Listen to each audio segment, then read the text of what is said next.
Welcome to another episode of the Sunday Extra Podcast Summer Interview Series. This summer, we're mixing things up. We're taking a break from talking about the Sunday sermon to getting to hear from some different people, getting to learn about their lives, learning what God is teaching them, and just getting to learn more from them. So I hope you enjoy this interview.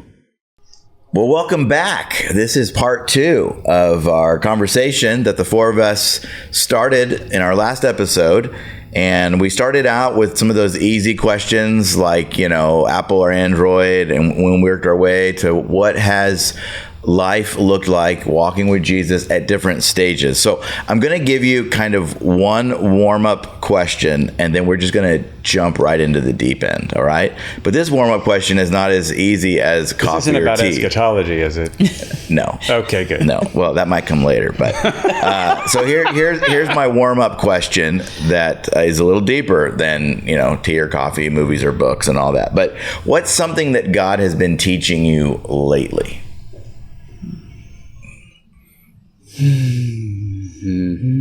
I'll go first. So I asked the question, so I knew I was going to ask the question. So I'll give you a second to think here. I've really been enjoying the Bible reading plan that we've been on, and so we're filming these interview episodes in advance because they're coming out during the summer, and different people are going to be on vacation. So at the time of this recording, we're still reading through Job, if you're keeping up with the reading plan. And so one of the things that I was really personally challenged with as I was reading through Job, and I've read through Job many times, but this time particularly what struck me was just how little information we have about what's going on in people's lives. The scene opens up that God is like, have you considered, my servant Job to Satan? And we know, the readers, we know why Job has experienced all of the difficulty that he did, and he didn't do anything wrong. He didn't sin. But yet his friends, it's like, gosh, that's I think that's part where the comment with friends like you, who needs enemies, right? I mean, these supposed friends that are supposed to be comforting him and encouraging him are just laying into him. And the irony is they don't know what really happened. We know as the reader, and Job knows that he didn't do anything wrong. So I don't know. It's just something, being in ministry, we try to help a lot of people with a lot of different situations. And I have tested pretty low on empathy. Shocker. Really? But I think that's something God's been trying to grow in me over time. And so that's really what struck me on this time through Job is just, man, you see what's going on in someone's life. You can only see what you can see, and you can't see all of what led up to that. You don't know what God is doing in their life. And so, maybe don't be so quick to think you know exactly what's going on when, if you're like Job's friends, you have no idea what's going on, and you're wrong. So that's me.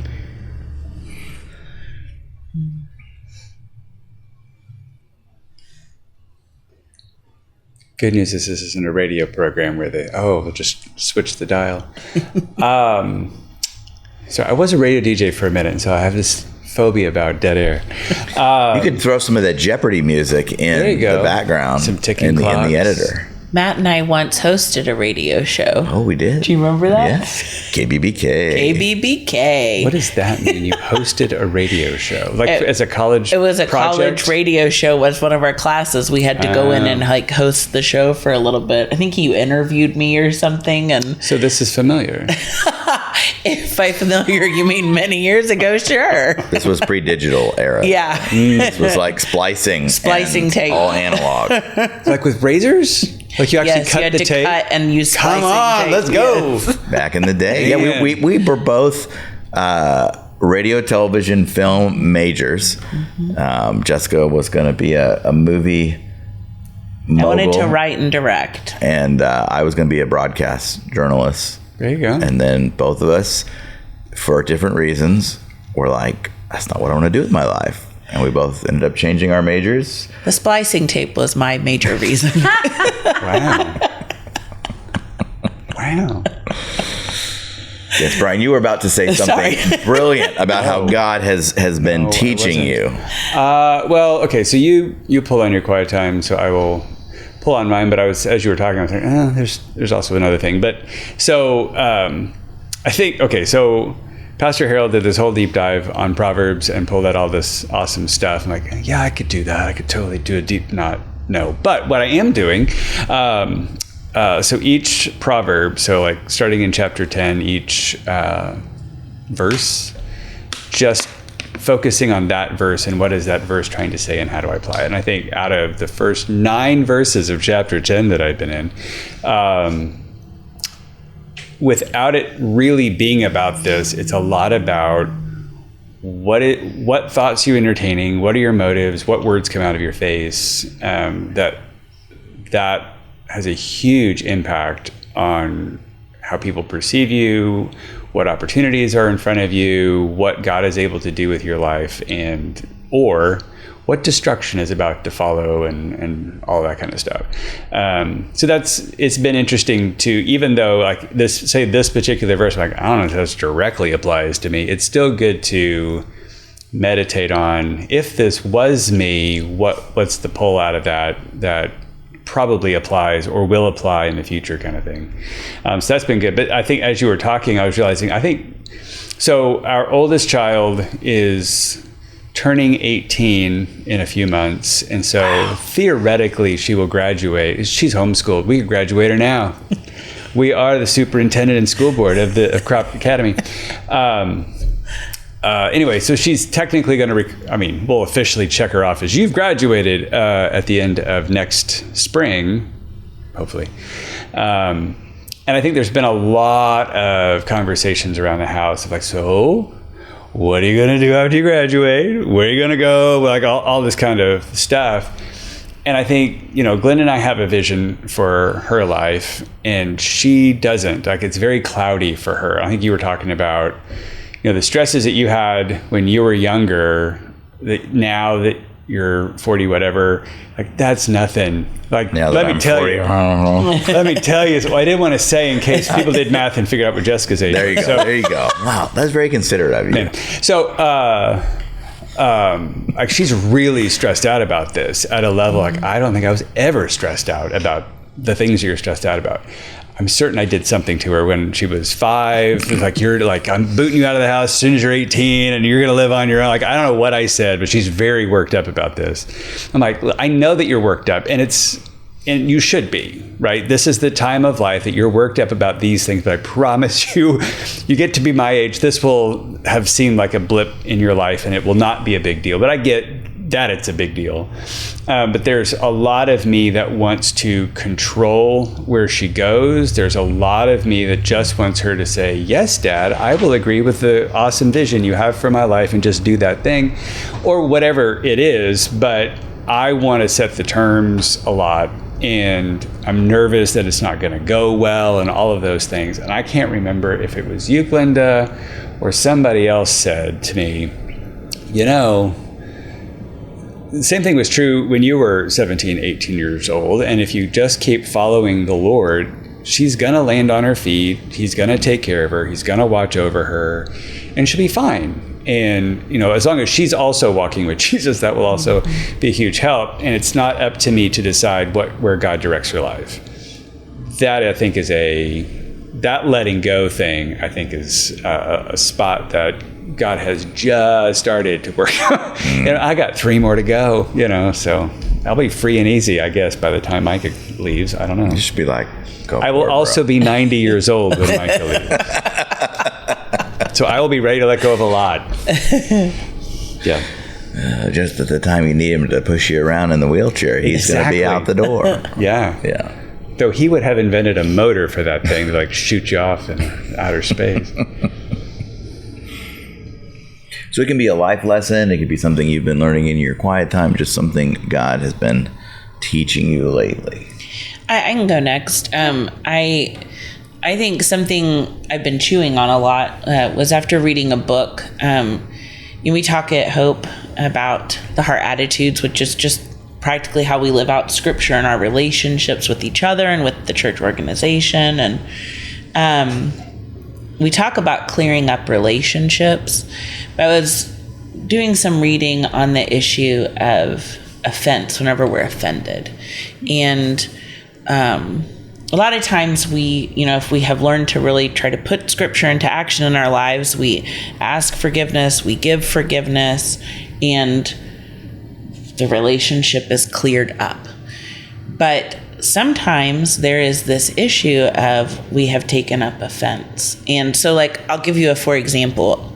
This has kind of been eye-opening to me of all the number of times I am offended that I don't think about taking up offense. Like when someone cuts me off on the road. Which I feel like happens a lot lately. We're getting real now. Oh, man. It's not even a full moon now. I know. I was just like, what was he thinking? And I know it's bad. If my kids say it before I do, that means I've said that a lot recently. But there's that feeling of offended. I'm offended. I have not thought about that as I have actually entered into something spiritual here. I have taken up an offense at this.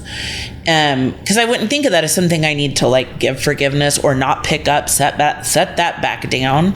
But out of reading this book, where the author was trying a lot of things to scripture about, as Christians, the trap and bait that we're offered by the enemy is getting offended. And that leads into so much spiritual bondage.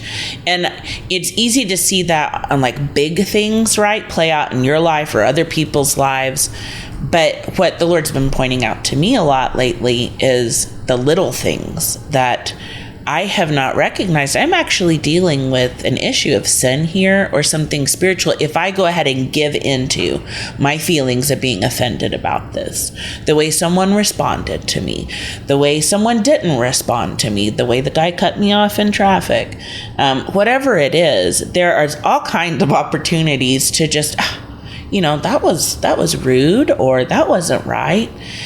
And there's really what's being offered a lot of times by the enemy is just a trap to get into taking up offense, which leads to resentment, which leads to bitterness. And I don't want that in my life. So I think that's just been something I've been chewing on a lot lately, as the Lord has just been very consistently pointing out the little areas I might have brushed past or whistled past that I didn't even think about, because it's not a relationship. I'm going to go clear up with the guy, ask him to pull over so I can ask his forgiveness for getting mad at him. You don't think about it in that context, or I don't. But I really am dealing with stuff pretty regularly around me where I have the opportunity to be free from actually not picking up some sort of grudge or resentment and just choosing to say, you know what, I forgive that. I'm not going to take up an offense. Who knows what's going on in that person's life, and why am I making an assumption about whatever, the way somebody responded or whatever. So I think that's just something I've been chewing on lately, is that's something at different points in life that I feel like the Lord does is just bring right back to the front of my eyes how significant and specific sin is. Because, you can kind of get to where you're generally doing life with the Lord and you're moving along, and the Lord will bring up times where he's like, no, there's actually all these little things that you actually need to be obeying me in, and that actually really matter. And some of these things are sin, and you're playing with them by getting into it. So that's some of what I've just been chewing on, is not taking up offense and quickly releasing other people. And so it's good. I think something for me, this maybe been a theme for the last few years, is was very surprised in recent years to learn that I am a perfectionist, because I've always thought I was too lazy to be a perfectionist because I don't like finishing things. I don't like accomplishing that. It's hard to finish and get the end thing done. But I think one of the things I've realized is, Brian has helped me a lot, but I don't want to finish because I don't want to be disappointed with the end result. And so it makes starting a lot of things hard for me. I don't want to even get started because I don't want to be disappointed in the end. I don't want to have done all the hard work only to feel like, well, this is a bust at the end. So, so very specifically, I think God has really been working with me just in the area of self-control and just really being faithful to my responsibilities every day. And working through a lot of laziness, but that all starts with like, I don't want this end thing that's going to happen where I'm going to be disappointed because it's not perfect. So kind of my word of late is persistence. I'm not working on perfection. I'm working just on persistence. And when I mess up, I'm going to get up and I'm going to just continue to be persistent. So that is, I think the Lord has been like, you just need to keep after the things that you're going after, knowing that some things are going to be like you want them and some things are not, but you can't ever get to the end thing that you actually do want if you don't just keep working at it. Because I'm a bit of a quitter. I just want to quit and give up if things can't be like I want it. And so just being persistent and really just faithful, being faithful to what the Lord's asked me to do, I think is something that he's been growing me in. Yeah, and I like to say I got a long way to go. Praise God, I've come a long way, but I got a long way to go. So thank you guys for sharing just what you've been learning, what you've been chewing on, what God's been teaching you. All right, let's shift gears, and we're going to jump into the deep end. I alluded to this at the end of our part one of our episode, but one of the things that's interesting right now, we're at an interesting time in history in the world. You read statistics on things. It seems like infertility is something that is increasing, and there's a little bit of debate on is it increasing? Which, yes, there is statistics to prove that, but it also seems to be more people are aware of it. So you have something it's happening more often, and more people are aware of it. And, as the Lord would have it, we all, we became parents later than we thought, later than we wanted. We've got families at Hope that are struggling with this issue. We've got families at Hope who have friends who maybe aren't in church who are struggling with this. We've got people... it's also, there are certain things that's really easy to talk about, and then that's kind of also something that's hard to talk about. So a lot of times people can end up quietly alone struggling with it. So, and I think men and women deal with it differently. So I particularly am interested, Jessica and Glenda, what encouragement do you have for anyone who might be wanting kids? It's not coming easy, because I think everybody who is maybe struggling with infertility has at least one friend who all they have to do is look at each other, and it's like you need to don't look at each other, or so. It's kind of a very open-ended question. You can share, anything about, your own walks through that journey, and then just encouragement that you have for other ladies. Do you want me to go first, or do you want to go first? You go first. I can think of, I think a couple of things that I have tried to pass on to other ladies who are walking through infertility, because we went through, we were married about 14 years, I think, before we had Kinsey.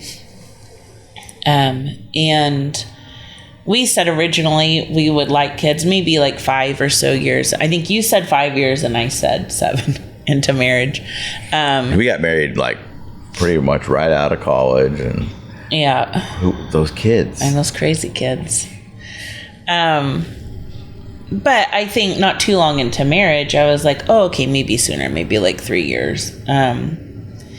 And we were very surprised that we just weren't getting pregnant, and we continued to not get pregnant. And I don't remember how far into that. At some point we went to the doctors and they tested us for everything they could think of. And they basically said, we don't know why you're not pregnant, which was discouraging. Because that means there was nothing they could do to help us either. I believe the exact words where they said, there's nothing wrong with you, and you fall into a small percentage of people who have unexplained infertility. Thank you, doctor. You have been so helpful. So helpful. But going along with that timeline is lots of other friends who are getting pregnant and having children, and God continuing at the same time to have us working in ministry. We were all working together in ministry at that time, and all kinds of opportunity through that. And I think one of the big questions I had going on was, well, what's God going to do here? Is he going to give us kids or not? Because I kind of want to know which way to aim the boat here. And that was a real struggle underneath it. And it took a while for me to realize I'm really struggling with, I don't want to be open-handed with the Lord about the future, because I could verbalize, I don't care now which answer it is. I just want an answer so that I know, because walking forward in the unknown really hurt. I think one of the other things that was wrapped up in the struggle in that time was trying to really understand my identity in the Lord as something that is separate from what stage of life I'm in. And I think, I've told different women at different points, the image that would come to me as I was trying to describe what it was like inside that I was wrestling with while we were walking through infertility, was kind of like I had drawn this picture when I was young in my heart with crayon of what my future would look like. And I was married and I had kids and a home. And God was asking me to take that picture and tear it up into tiny bits and trust him with what he drew as the picture. And that was just really hard, and it was really painful, because I had attached some of who I was or who I would become to that picture. And I think part of what the Lord was really calling me to do was to deal with who I am in him, not who I am because I'm married, not who I am because I'm a mom, not who I am because of what I do at work, but who I am because Christ died for me and because I belong to him, because he made me. And so the Lord's working on that kind of deep issue the whole time we're walking through infertility. And then I think another thing he was working on in my heart was, I read this book, The Crook and the Lot. It's an old book. It took me a while to get through just because it's very dense, but it was really helpful. The author, he's a Puritan author. He was writing about what God is doing in a Christian's life whenever he brings hard things and suffering into their life, and the good God is actually working in our lives through that, how he's growing us, working on our pride and working on our dependence on him. And the book helped change my heart, I think, over time as the Lord worked in my heart and changed my perspective on what God was doing in my life, because there was a whole lot of feeling like I was getting ripped off. And God, over time, really began to work in my heart, and through that book worked on the way I saw things as God's actually doing something personally and specific in my life through what he's withholding that I really want. So some of the things you asked, like what things would I pass on or say about walking through infertility? Some of the things I wished I had gotten a grasp on earlier, just for how I walked through that time period, were one, I wished that we had gone and tried to check things out sooner. I talk with women a lot who are struggling with infertility, and they're like, should I go to the doctor or not?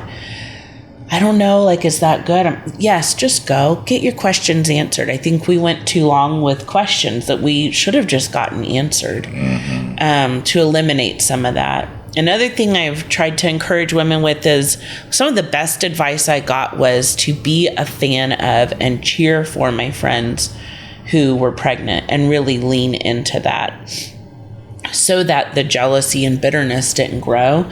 And that served me really well. I have heard people give the advice of, well, if it's hard for you, just don't go to the baby shower. Don't go celebrate your friend whenever they're pregnant. And I think that does so much damage. It's really appealing, and I understand why it's appealing, because it's hard and it hurts. But the more that I leaned into celebrating my friends whenever they got pregnant and they had kids, the more my heart changed towards actually being able to feel and be happy for them and not be burdened by envy or comparison. It was very freeing.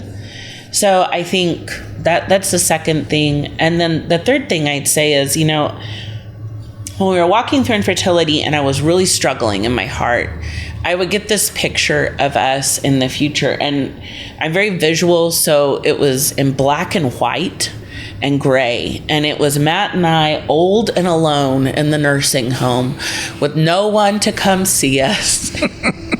In this bleak future. And the enemy would bring it up in my heart as this is where your life is heading without children.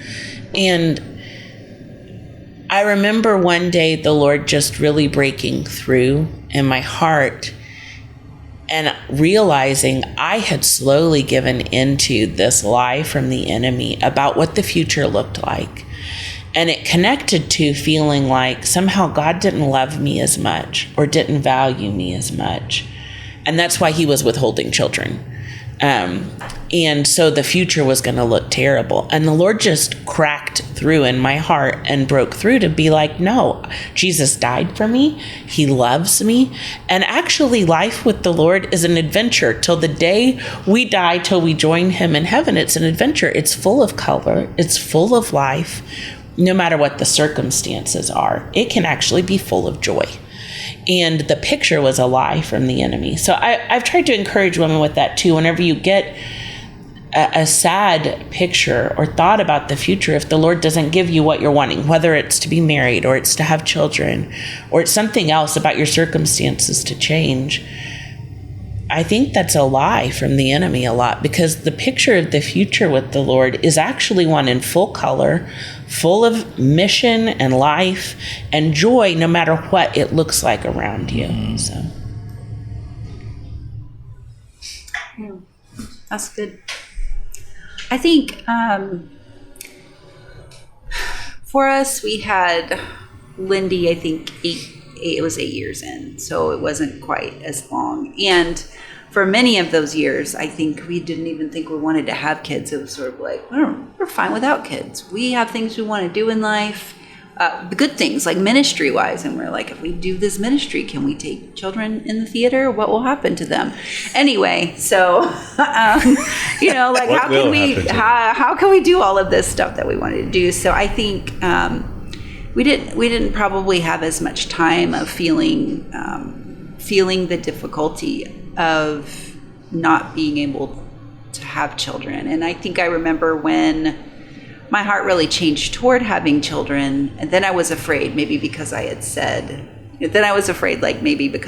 I didn't want children, then maybe the Lord wouldn't give us children because, we had said this other thing. Anyway, so I remember that being hard. But I think the hardest thing and then once we had Lindy, then it was sort of like, now we'll just have more children. But then we didn't have any more children for 5 years. So I think some things that that felt hard about that was I had this feeling of being left behind. Like everybody started the race of life together.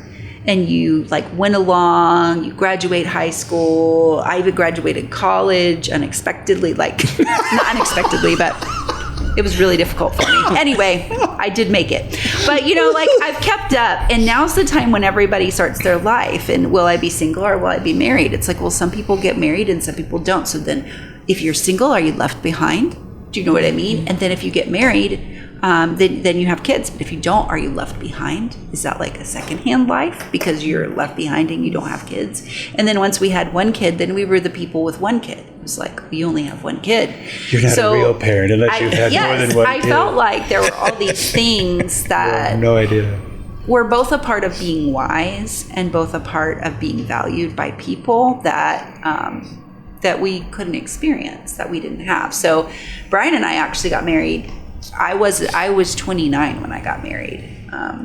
We got married a little later than a lot of people that we knew. And so just dealing with up until that point of like, I really didn't want to be married because I thought it wouldn't be great. But then when I decided, but then there was also the other side of that as well, then you'll be alone and you will never know what it's like to be married. So I think a lot of my struggles dealt more with like missing out, or everybody is growing in wisdom or growing in this path. And now I'm on the secondhand citizen path because I'm not married, or because I don't have kids, or because I don't have many kids now. I only have one kid, so I don't know what it's like to be a real parent.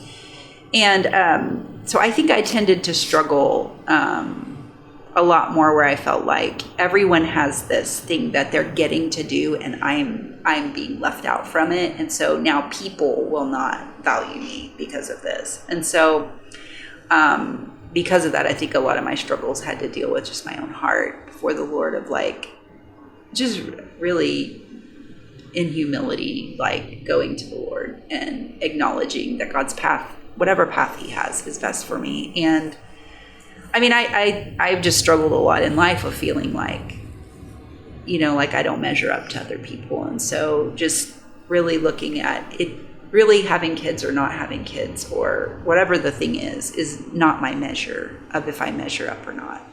I don't really measure up. That's why Jesus had to die for me. You know, like, I'm not an awesome person. I'm a sinner who needed Christ. And so the measure that I have is not based on what I do or what I can become or what I can give or how much I know about being a parent. My measure is really on the fact that, you know, God loves me and Christ died for me. And so I think for me, it wasn't as big of a struggle long term as far as like, why don't I have this thing that I've always wanted? Because I sort of felt like, well, do I really want that? Well, maybe I do, but it was more a thing of like being left behind everybody else and not being able to keep up. And I had not created like the same image like you're talking about, but I did have this thing, like, I really felt called to ministry. I felt like God wanted me to help other people. And then I thought, well, if I don't have kids, can I really be a help to other people? Because they will have kids and I will not have kids and I will not know anything about kids. And so, so some things that just really, like you were talking about, things that helped you. For me, one was just learning to really trust the Lord with the path he has for me. And I still struggle with that. It's like, this is the path you've given me to take, and I just need to take it and I need to accept it. And sometimes it's really awesome and sometimes it's really hard. And whatever the path is, though, there's blessing in choosing God's path. I don't really want another path apart from God's path. That would be not good for me. And it would be not good for the kingdom of God, which I also greatly care about. So I think for me, that was one of the things of like just having to go to the Lord over and over again and just settle in my mind it doesn't matter if people move ahead and I stay back. What I perceive as staying back, which is not even really true anyway, you know, but that was how I was seeing it. Was it doesn't really matter if people move ahead and I stay back. What matters is that I stay on God's path and that I do the things that God is asking me to do. It doesn't matter if people see me as wise or they don't see me as wise. What matters is that I walk with God and that I trust him and that I know he will do good to me and that I can trust that his way is the best way. And it doesn't, whatever God has called me to do in ministry, he has the wisdom that I need. It's not me that has the wisdom anyway. It's not my experiences. I might be able to draw on my experiences, but that's just because God has taught me through those. It's not like if I have this experience, I suddenly am wise. That's not really the way it works. So I think in my situation, a lot of what I had to do was just continue just to go to the Lord and say, I feel like I'm being left behind and this doesn't make sense to me. But, you know, just, I don't know, for me personally, this is what I do. I'm like, this is how I feel. This is what I think is true, but I know that's not true. So this is what really is true. And so just realigning, but over and over and over and over again. And then I think a couple things, like one thing that you said, Jessica, is like, I think it is so important to celebrate and be truly thankful when good things happen to other people. Whether it's they had children, they got a check for $1 million in the mail. I mean, I don't care what it is, but I think this is an issue that we all wrestle with. And I think a lot of women very deeply is like, when good things happen to other people, will I be sad it didn't happen to me, or will I be glad it happened to them? And you just have to choose over and over again. Like you can be sad it didn't happen to you. I am sad no one mailed me $1 million. But I can also be happy that this person got $1 million. I can genuinely be happy for that. Mm-hmm. And I think the more that I have chosen to truly be happy when good things happen to other people in any area of life, it has benefited me. And it has benefited my relationships with people because they know I'm a fan and I'm on their team. And so I think that's a really important thing, is to celebrate and be happy. And then I think another big thing that I think just a lot of people deal with is like, life has not turned out the way that I wanted it to in many areas. It may be children, it may be marriage, it may be job, it may be a lot of things. But when things don't turn out the way that I want, then I get to choose how I respond to that. Do I respond in a way where I feel like, I have a lot of feelings, I'm left behind, it's not fair, all the things. But none of that is really the truth of what God's doing in the world and in my life. So continuing just to go back to, who is God? What has God said he wants me to do? I know that God loves me. I can obey him, in the things that he's asked me to do, and I can be faithful. And that's really what I want to be. I want to be a person who's faithful before the Lord, and his opportunities come out of that. One of my favorite verses is, I think it's Psalm 115. But it says, you open your hands and satisfy the desires of every living thing. And when I'm really struggling, I just go back to that verse. It's the Lord who satisfies me. He satisfies everyone's desires in the way that he sees fit. And so I can trust him. He's good. And so I think that's just been my biggest help. And the thing I would encourage people is to go to the Lord and really trust that his way is the best. That's good. I want to make a comment about something you said, and then Brian, if you want to add any flavor from the man's perspective. Sure. Because as I said, we deal with it differently, but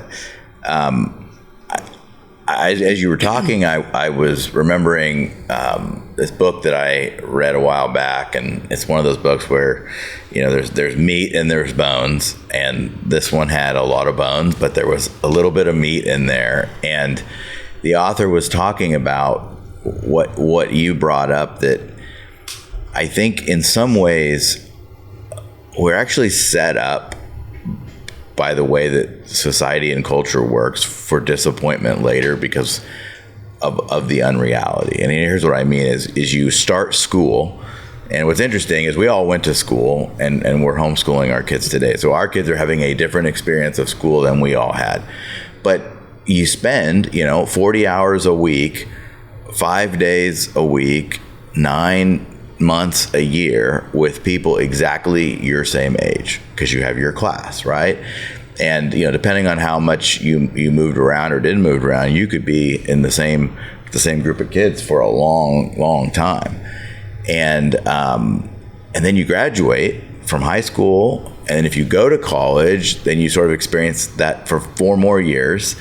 Or 7 years, right? And then you graduate, and then you're just like, it's different. And it's sort of, everybody's off on their own. And you have this, what was I? Was 22 when I graduated from college, and I had been in school my entire life. So you have nearly 22 years of always being around your peers, and you're all going through life together at the same pace.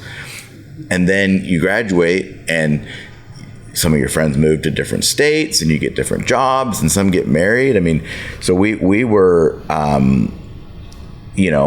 maybe in the earlier part of some of our friends getting married, but then some of our friends got married after us and started having kids before us that we went to college with. So it's just that running pack that you're all doing the same. It goes away, but you still have that mindset, and you think, I'm missing out on something because here's the next thing of what's supposed to be in life.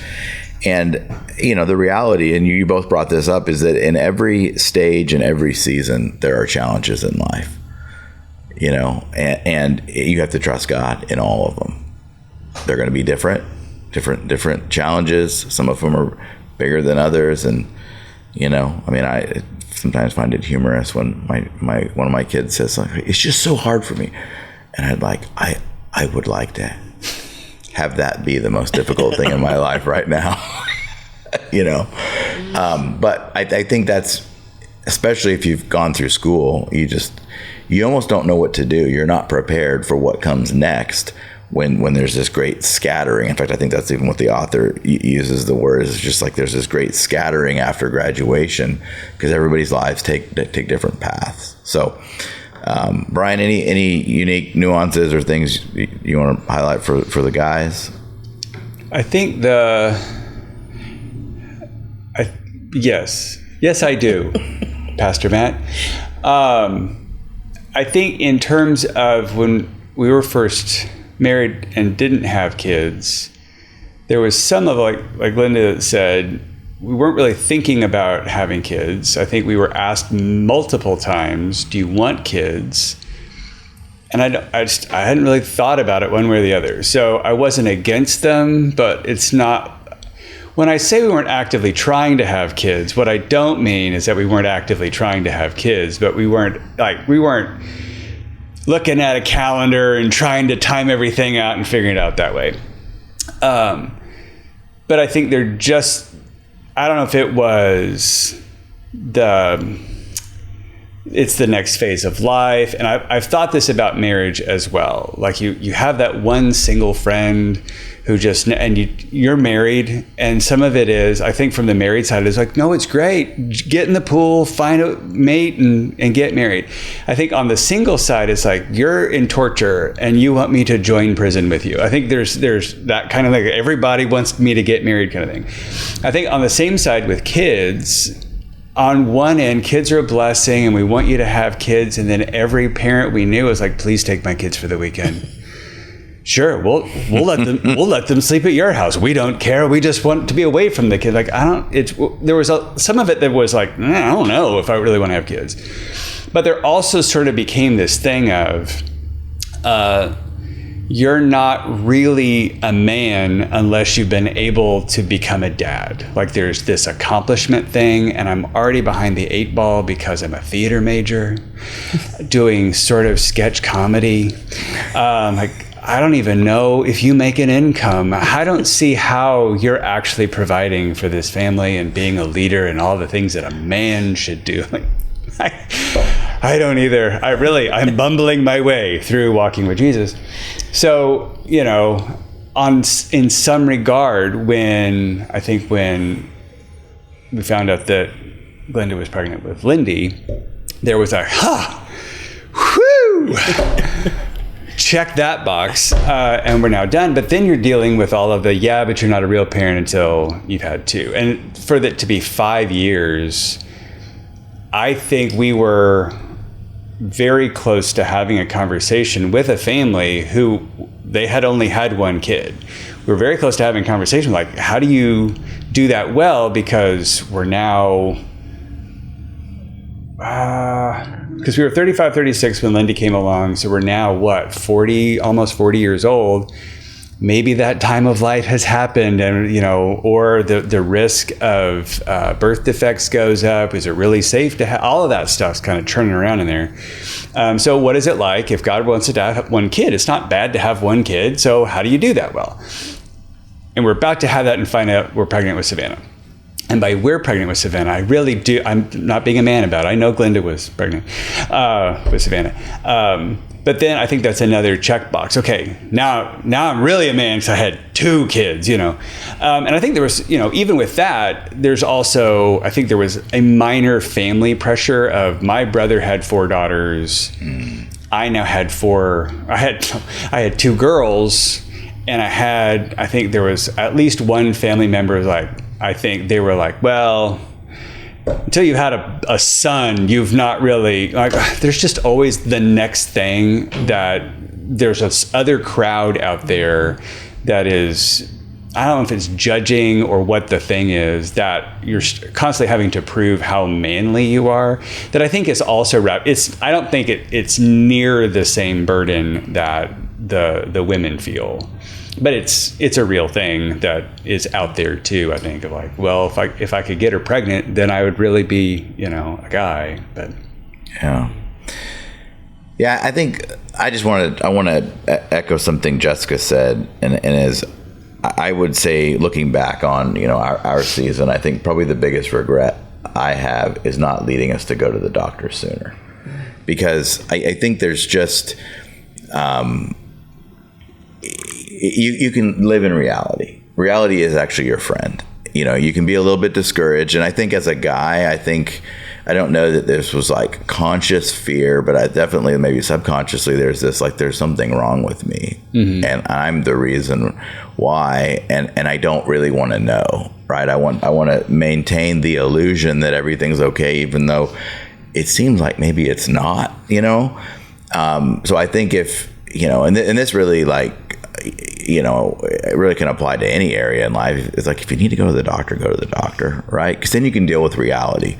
Like if the pain has been there for a while, mm-hmm. like, you probably need to get it checked. Like, it's, we have this funny story of Brian, when you got to preach our Christmas Eve service a number of years ago, yep, and you had a few hours notice preparation, because I woke up Christmas Eve and I wasn't feeling that good, and what it ended up being, we discovered that night that my family history of high blood pressure caught up with me, and I was having like blood pressure issues, and there was a time that I'm like, I'm just going to go back and take a nap. And Jessica's like, sure, you can go back and take a nap, and I'm going to check your blood pressure in 20 minutes. If it's not any different, we're going to go to the emergency room.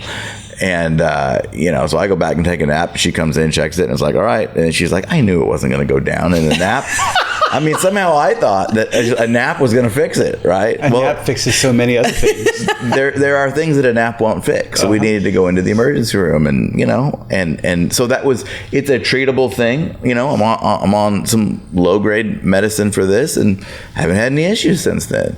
So, but in this area of fertility, I think there's like, there's your manhood, there's your identity, there's these things of like, well, I don't really want to know. I know something's not right, but I don't really want to know, and I'm afraid it's going to be me, and then I'm going to have to deal with that. And it's like, well, so what? What if it was something with you? And I think in our case, because it ended up being that there was nothing wrong with us, I'd like to think that there would have been it still would have been hard, but it would have been a greater measure of freedom to be like, all right, God, it's in your hands. And we could have like done the deeper inner wrestling with God and come to peace maybe sooner than just kind of wandering in the desert. It's almost like that wandering in the desert season. So if you have questions, go.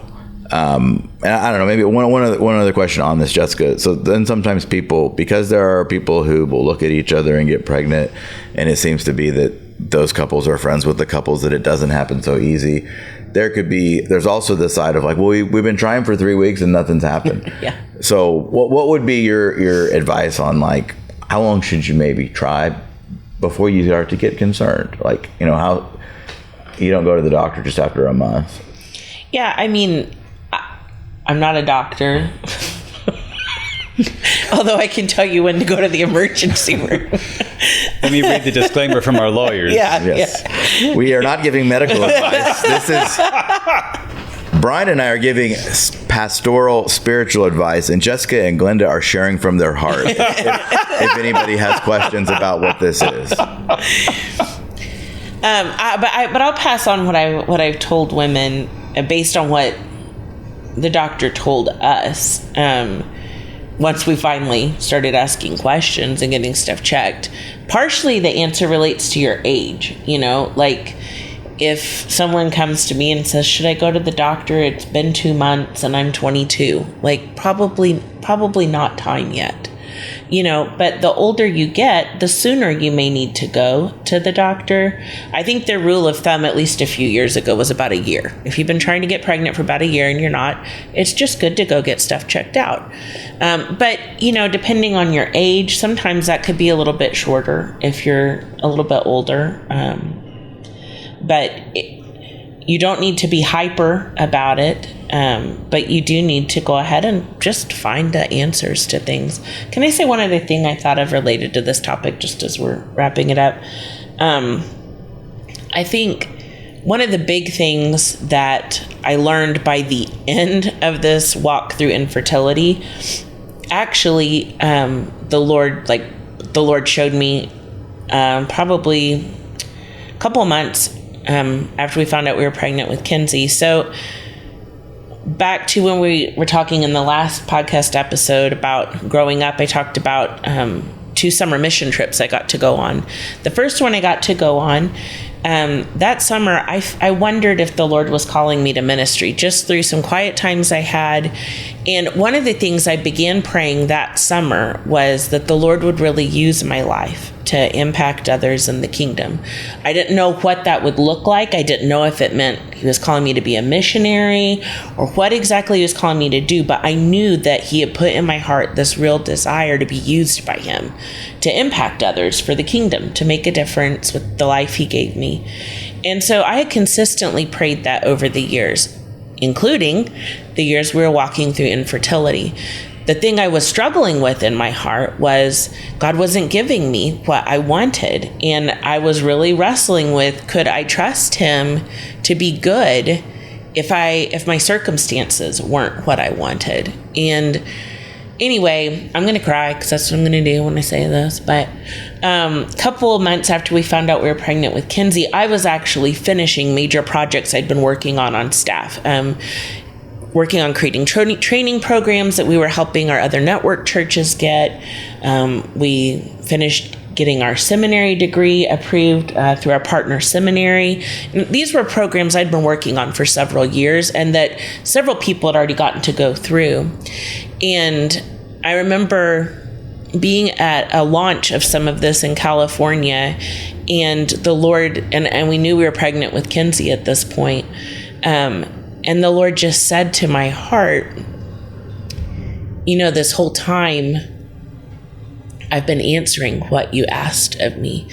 You asked me to use your life to impact people in the kingdom, and I've been granting that desire of your heart.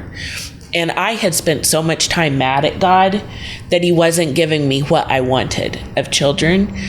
And he was actually giving me the deepest desire I had, which had been there since I was in high school, of giving me time and opportunity to invest in trying to impact others' lives and make a difference in the kingdom. And I still am involved, and it just looks different now as a mom than the time I had then and the way I could be involved then. My impact and my influence just looks different now. So I'm so grateful, looking back, that the Lord was so kind to really give me that desire of my heart and allow me to use my life to have impact. I just was focused on the wrong thing. I was missing so much of that time, the good thing he was doing. I just kept focusing on what I wasn't getting. And that was the struggle he was wrestling with me in my heart for that whole time, was, would I trust him even when it looked like I wasn't getting what I wanted? So for anybody struggling with that. No, I mean, what I was thinking was I was going to complete one part of the story that, so that spring of 2015, when you had been working on what is today the Antioch Immerse, and this fall we're going to have 30 graduates who have a master's degree. So you took a trip to work to our partner seminary, and that was when you guys were hammering out kind of the final pieces. You came back from that trip, and it was shortly after that we got pregnant. Mm-hmm. And I think just you never know what God is doing, because you can't see it all. We cannot see from his perspective. We can only see from ours. And there's things that, in your case, I love that you shared that bigger thing was he's answering a bigger prayer that you had over your life, but you can't see that. You just know the one small thing you're not getting right now. So again, I think just the bigger encouragement. So, if you're listening and you're not married or you're not struggling with infertility, there is going to be something that you don't have in your life right now that you want. I mean, we all deal with that. So whatever it is, this is walking with Jesus. This is trusting him. Every stage of life has its challenges. And I think what the big challenge for us is to stay focused on the main thing and not get distracted by what we don't have, to not get into comparison. I know that's one of the things, you were also talking about, Glenda, is just you can see what everybody else has, and you want that. It doesn't matter. I even take a simple thing. The car that I drive, that I get in every time, and I get to start it, and I say, one more time, Lord, and it's like, I am so grateful that to have had that car for 20 years now, and it's got almost 300,000 miles on it, and it's getting rougher. It doesn't look that pretty right now, but you know what? It gets me from where I am to where I need to go, Lord willing. I got to get home today when we're done here.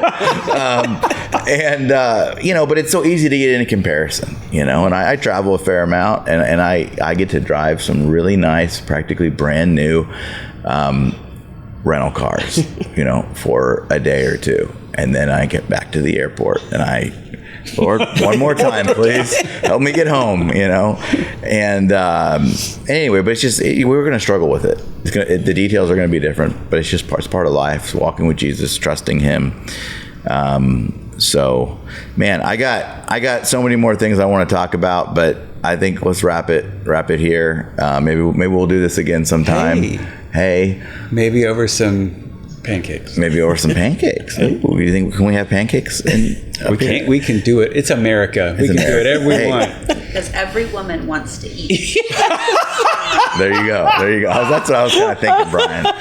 I'm sure the guys would be up for pancakes. Yes. But I don't know about this. Candied bacon. So, Yeah, exactly. Glenda, Jessica, thank you so much for being our guests in our interview series. Thank you for sharing from your hearts, sharing from your life experience.